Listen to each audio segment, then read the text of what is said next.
Ladies and gentlemen, Triumph Spitfire, lansiran 1962. godine, je već krajem te decenije zbog promjena ukusa publike polako počeo da izlazi iz mode. Međutim, sa serijom Mark IV, britanski proizvođač Triumph je počeo od 1970. godine uspeo da preokrene taj trend.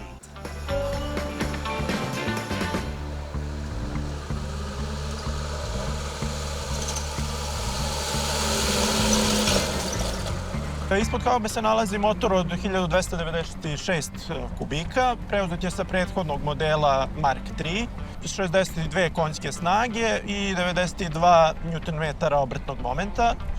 Od 0 do 100 stiže za nekih malo više od 16 sekundi i maksimalna brzina mu je po nekim izvorima jedva nekih 140-150 km/h. U odbranu kompanije Triumph treba svakako reći da je detuning motora ili ti smanjenje njegovih performansi u odnosu na izdanje MK3 koji je imao 75 konja i 14 sekundi do stotke bilo zapravo iznuđeno. Na najvećem tržištu Triumpha, a to je SAD, upravo su bili na snagu stupili mnogo stroži propisi o emisiji štetnih gasova. A najjeftiniji i najbrži način da se postignu zakonom propisane brojke jeste, pogađate, da se smanji snaga motora. Također, radi racionalizacije proizvodnje, uvedene su komponente motora sa izdanja TR6. Također i sama težina automobila bila je povećana, a to definitivno nije pomagalo performansama. Prosto da se čovek upita šta im bi.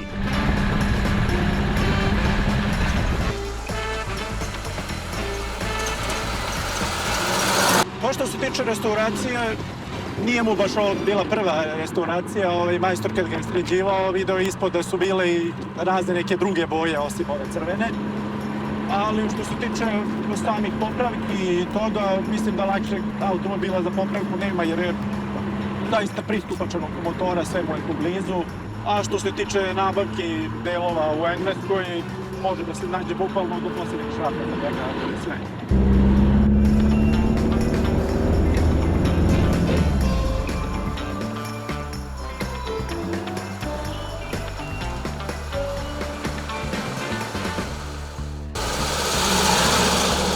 Triumph je svesno išao na to da proširi listu potencijalnih kupaca, pa su se zato od sportskog modela okrenuli ka lifestyle automobilu.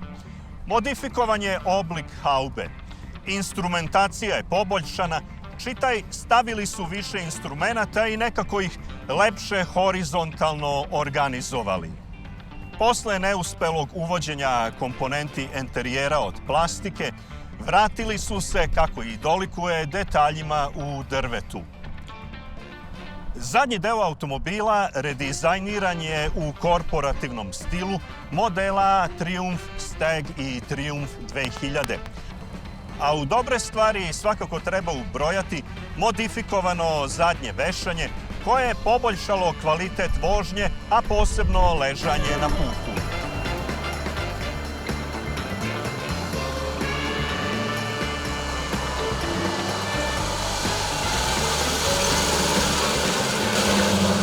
U gradskoj vožnji je izuzetno startlen i ako idem u obzir njegovu malu veličinu, jako je zgodan za vožnju i za provlačenje između automobila i prilično lepo.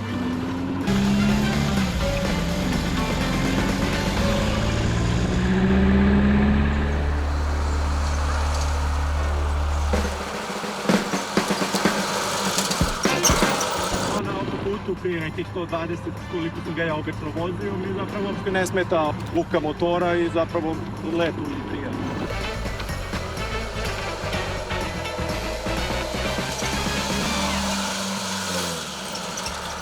Trpi li zimu? Kakva je vožnja zimi?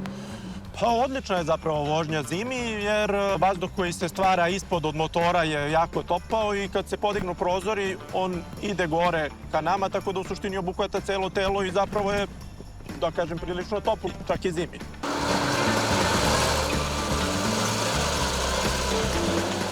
Mark IV proizvodio se od 1970. do 1976. godine, a da su definitivno mnogo toga uradili kako treba, govori i brojka o 70.000 proizvedenih primeraka, što je, što se tiče serije, pojedinačno više od bilo koje 3 ranije serije. A time su i postavili dobre temelje za završno izdanje 1500, koje je rasprodato u 95.000 primeraka.